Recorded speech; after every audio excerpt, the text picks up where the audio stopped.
Hello ladies and gentlemen, this is Malikicowtipper, going to bring you a game of StarCraft 2 tonight, and tonight my opponent will be Dirtiestange.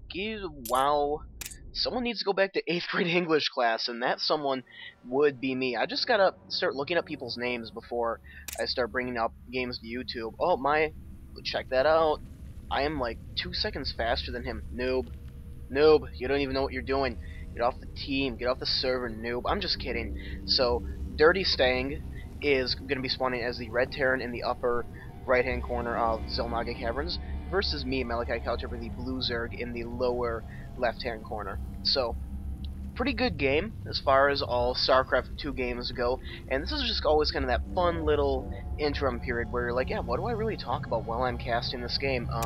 Right now, it's a slow count-up race to the Harvesters, but no, I guess I've been driving StarCraft 2 very hard tonight. Been a big goal of mine to get up to 2,000 points on the ladder, and I'm at about 1950 right now. It seems like I'll win 4 or 5 games in a row, and then I'll get a little complacent, then I'll start losing games, and it's just kind of a constant back and forth. It's really frustrating, and Terran, God, if you guys want to win against Zerg, I do not know why more people are not, just bulldozing Zerg people with, 4 or 5 Banshees. I mean, even if that shit is scouted, it can be really tough to stop, especially if you scout it too late, because Banshees at that, if there's 4 or 5 of them, they tend to not one-shot, but they basically annihilate queens, they annihilate spores, and if you're good at cycling through your Banshees and making sure that they don't die, you might have a lot of weak ones, but they will live. So, taking a look at this going into the game, I send out a late scout, and I see that the barracks is already going down. I'm just trying to pick away at this SCV right here, and he's sending up a backup one, so I am going to have to pull out, and what I'm going to try to do is keep this guy alive. I love doing this, just you set this huge movement path, and when they're moving in straight lines like this, his worker won't really be able to catch yours as long as you can avoid too many corners, sharp turns, like that. And you can also scout for things like, does he have gas down? Is he going for a 2 racks? And if we check this out, I will be scouting the second racks right now. So I'm just going to check and make sure that my audio is beautiful. That's exactly what we're looking for. So in response to this, I'm not necessarily too happy about that, seeing that there's a 2 racks on the ground, because I just went for a fast expand, so that to me normally means pressure. Now if we take a look at this, I'm totally slipping on what I'm doing because my cam is just so focused on what I'm doing over here, and it's at this point in the game where if we go back to me, I then realized that I was at about 250 minerals, so I laid down my extractor at the same time I laid down my pool, and I'm putting a drone right down here to patrol, just so I do not get bunkered in. Now this is a really dangerous time for me right now, because if he starts pushing out Marines, as you can see, he's got plenty of Marines queued up. Going back to the income tab over here, I'm ahead by 2 Harvesters, but with that mule down, it's not going to matter for too much longer, and we can see there's a 3rd barracks coming up. So what he really should be doing is just training all the Marines he possibly can, and almost rallying them outside of my base, because if he applies the early pressure, that can really be devastating to me.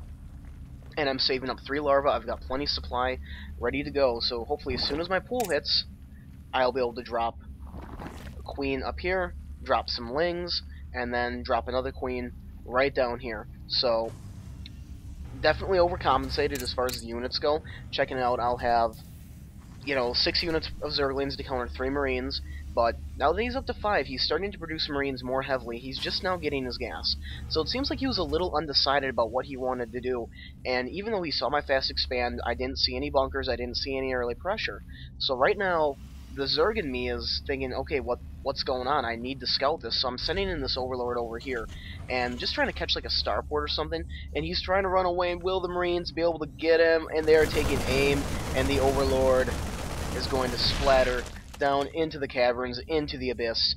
That Overlord is gone forever. So checking this out right now, income favoring him by 3 Harvesters, and right now I'm producing more Overlords because that supply cap myself, and I want to leave room for that afterwards things.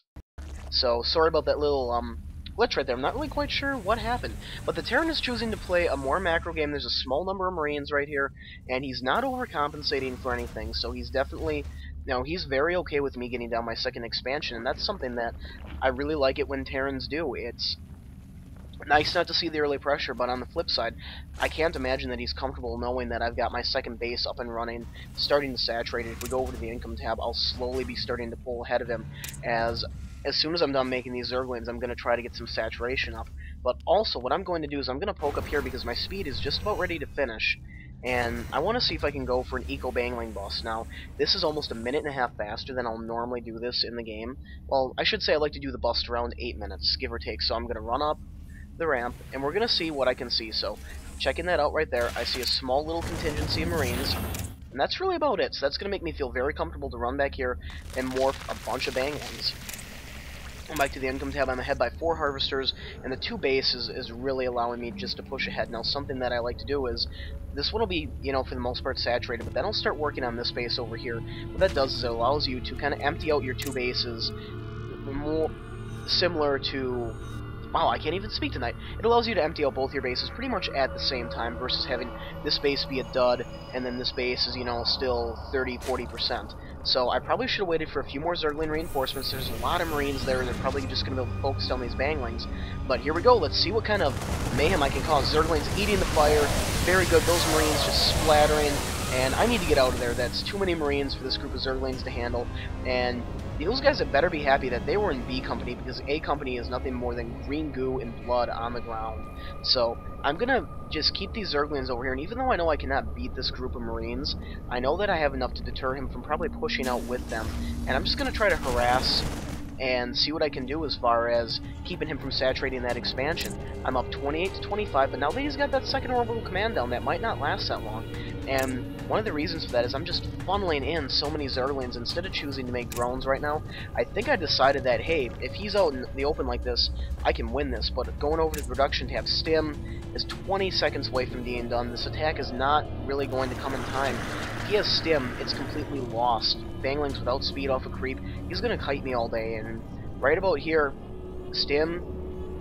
Oh no, Stim goes down, and Bangling's just going to get eaten alive. I see him stim away, and at this point, I decide it's going to be best to run my forces away, but he's just going to pop those Banglings. And nothing I can really do about it. So that group of Marines, these guys, you're ballers, you're the Roughnecks, but you're all 10 health down because you decided to stim up, junkie addicts. So, now checking this out right now, I've kind of got a decision to play. I know that he has this base going down, and he's got a solid, you know, take on it. I'm just now starting to morph my lair because, basically speaking, my attack did not work. So what I'm going to do is quick expand into a third base and just keep ahead of him. I've kind of realized at this point that he wants to play a macro game. There's obviously some type of tech that he wants to do, and what I really should have is an overlord over here. You know, sack overlord, or just even get an overseer over here. But I can't because I'm still at hatchery tech.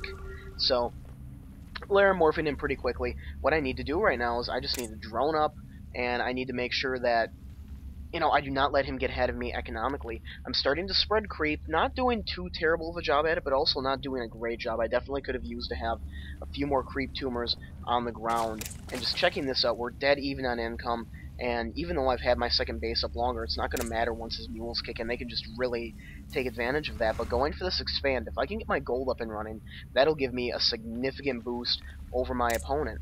And just looking at this, he's ahead of me by 2, but I'm now training 7-10 drones, so this is why I like to call Zergo P-Powers just kicking in right there, where you can go from, you know, being behind in your economy all of a sudden to just like, yeah, I'm going to be better than you at the economy with one keystroke. And going back to the production tab, 10 more units worth of Zerglings. I'm producing Banglings because I saw they hit a lot of Marines on there, and I figure if I can stay on the creep area over here, I will have speed going down soon enough. Looking at that, I'm hoping that if he decides to rush him with a bunch of Marines, some Marauders, I'll be okay. And taking a look at this, he's researching Siege, so what he wants to do is transition into a mech build of Marines, Marauders, tanks. This is incredibly effective against Zerg ground armies, but if Banglings are given in the right position, they will steamroll this entire army, so these Zerglings are going to prove incredibly useful for me, and this is kind of cool. So, right now,